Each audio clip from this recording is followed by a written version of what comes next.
দেশে এখন মোট ভোটার 12,36,83,512 জন। নতুন করে ভোটার তালিকায় যুক্ত হয়েছেন 18,33,352 জন।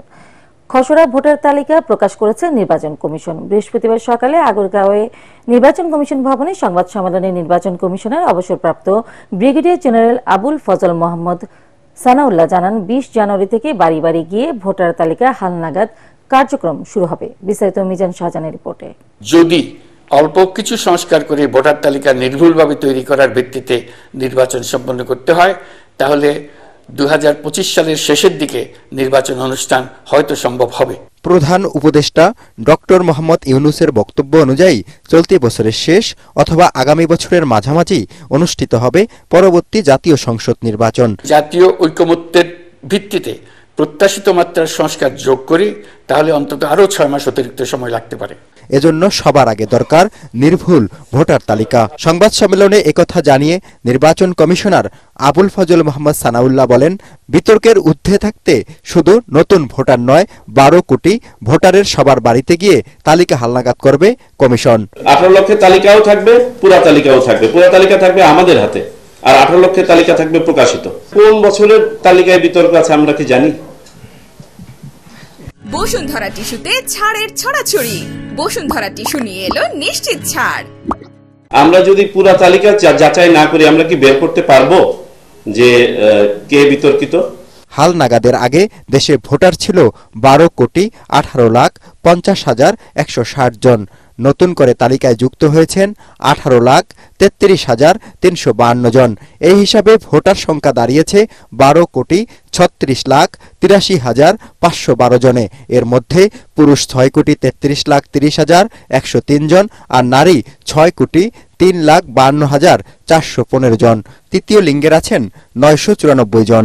ভোটার বৃদ্ধির হার 1.50%।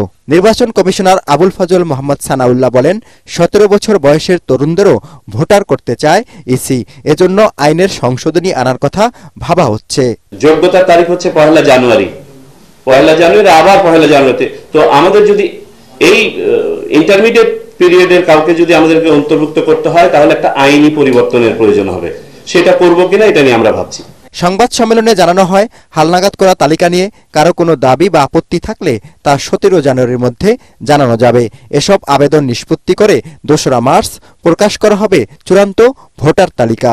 3,78,000 এনআইডি সংশোধনের প্রক্রিয়াধীন ছিল জানিয়ে এ নির্বাচন কমিশনার বলেন, এগুলো দ্রুত সমাধানের উদ্যোগ নেওয়া হয়েছে। মিজান শাহজাহান, এটিএন বাংলা, ঢাকা। 43টি পণ্য সেবায় নতুন করে ভ্যাট বাড়াচ্ছে অন্তর্বর্তী সরকার। এতে খরচ বাড়তে পারে ওষুধ, পোশাক, মিষ্টি, বিস্কুট, কয়েল ও রেস্টুরেন্টের খাবারে। বিমানের চলাচলে বাড়বে ব্যয়। রাজস্ব আয় বাড়াতে এমন উদ্যোগ নেওয়া হয়েছে বলে জানান অর্থ উপদেষ্টা। দাবি করেন, এতে জনজীবনে খরচের চাপ বাড়বে না। সচিবালয়ে ক্রয় সংক্রান্ত উপদেষ্টা কমিটির বৈঠক শেষে এসব কথা বলেন তিনি। রিপোর্টে জানাচ্ছেন মাহবুব কবির চপল। আওয়ামী লীগ সরকারের উপর মানুষের ক্ষোভের অন্যতম কারণ ছিল দ্রব্যমূল্যের ঊর্ধ্বগতি নিয়ন্ত্রণ করতে না পারা। অন্তর্বর্তী সরকারের সময় জিনিসপত্রের দাম কমার আশা করেছিলেন সাধারণ মানুষ। 5 মাসে কিছুটা পরিবর্তন হলেও কাঙ্ক্ষিত মাত্রায় কমেনি। তার উপর নতুন করে 43টি পণ্য ও সেবায় ভ্যাট বাড়ানোর সিদ্ধান্ত নিয়েছে সরকার, যা উপদেষ্টা পরিষদের সভায় অনুমোদন হয়েছে।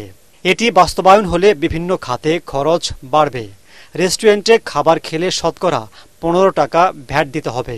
তৈরি পোশাক, মিষ্টি, বিস্কুট, আচার, coil, mattress, transformer, tissue paper কিনতে 15% ভ্যাট দিতে হবে।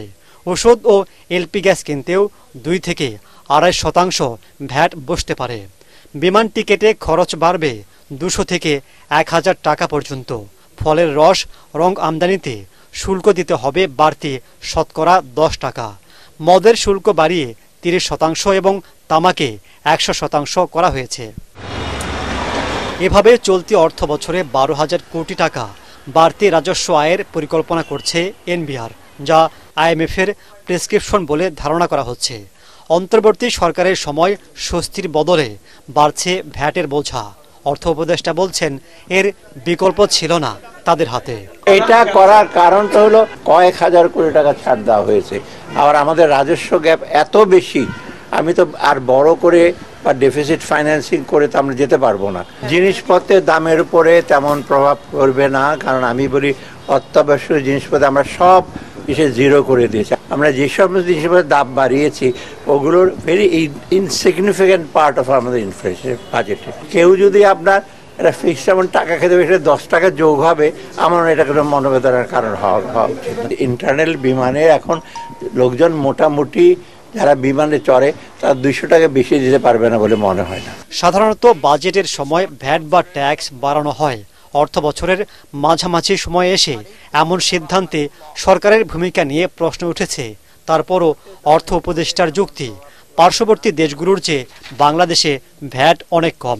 পৃথিবীর কোনো দেশেই কিন্তু এখন ইভেন নেপাল ধরেন, ভুটান, এত লো ট্যাক্স কোথাও নাই। সরকারের বাইরে যখন থাকতেন বা ছিলেন তখন ভ্যাট বা কর বাড়াইলে সবাই সমালোচনা হতো যে কেন বাড়ানো হলো।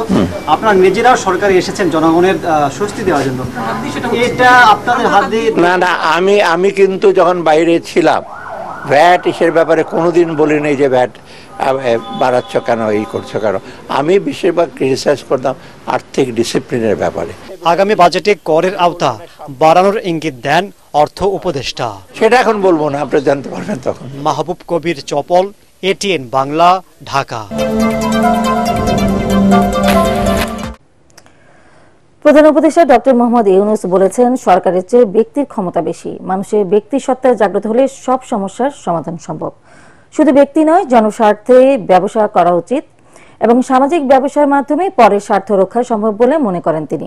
জাতীয় সমাজসেবা দিবস উপলক্ষে সকালে ওয়াকাথন ও সমাজসেবা সম্মেলনের উদ্বোধনী অনুষ্ঠানে প্রধান উপদেষ্টা এসব কথা বলেন। তিনি বলেন, প্রত্যেক মানুষের মধ্যেই পরের স্বার্থে কাজ করার প্রবণতা আছে। সেই ইচ্ছেকে জাগিয়ে তুলতে হবে। নিজের জন্য কিছু করার তুলনায় পরের কল্যাণে কাজ করায় আনন্দ বেশি। তাই দৈনন্দিন জীবনে জনস্বার্থে কাজ করার অভ্যাস গড়ে তোলার আহ্বান জানান প্রধান উপদেষ্টা। সেবা প্রতিটি মানুষের, সরকারের যে ক্ষমতা তার তুলনায় মানুষের যে ক্ষমতা সেটা যদি তুলনা করি তাহলে সরকারের ক্ষমতা একেবারে নস্যি।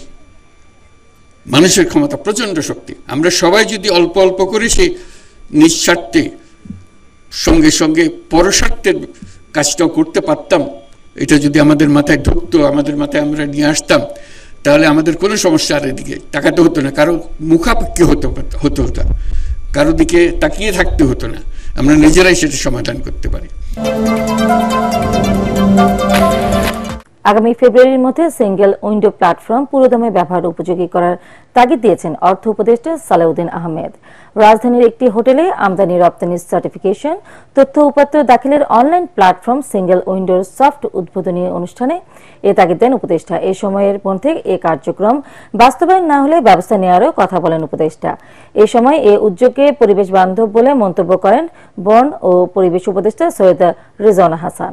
দেশের আমদানি রপ্তানি কার্যক্রম, সার্টিফিকেশন প্রাপ্তি সহ আনুষঙ্গিক সব কাজ শতভাগ অনলাইনের মাধ্যমে করতে 2016 সালে বিশ্ব ব্যাংকের সহায়তায় সিঙ্গেল উইন্ডো প্রকল্পের কাজ শুরু করে এনবিআর। আপনার আগামী ফেব্রুয়ারি থেকে কোনো কাগজপত্র ব্যবহার করবেন, সব অনলাইন। মার্চ থেকে শুরু করেন। না হলে আপনার বলেন যে না হলে কি করবেন, আমার কাছে কিছু অস্ত্র আছে অর্থ উপদেষ্টা হিসাবে, এইটা না হয় ইউজ করতে আমি চাইবো। I use some of my cloud or some of my instrument in the ministry of finance. রাজনৈতিক অস্থিরতার বছরেও রেকর্ড 5,634 কোটি টাকা আয় করেছে রাষ্ট্রায়ত্ত সোনালী ব্যাংক, যা 2023 সালের তুলনায় 1,888 কোটি টাকা বেশি। দেশের সবচেয়ে বড় এই ব্যাংকের আমানত এখন 1,64,960 কোটি টাকা, যার বিপরীতে ঋণ মাত্র 99,180 কোটি টাকা।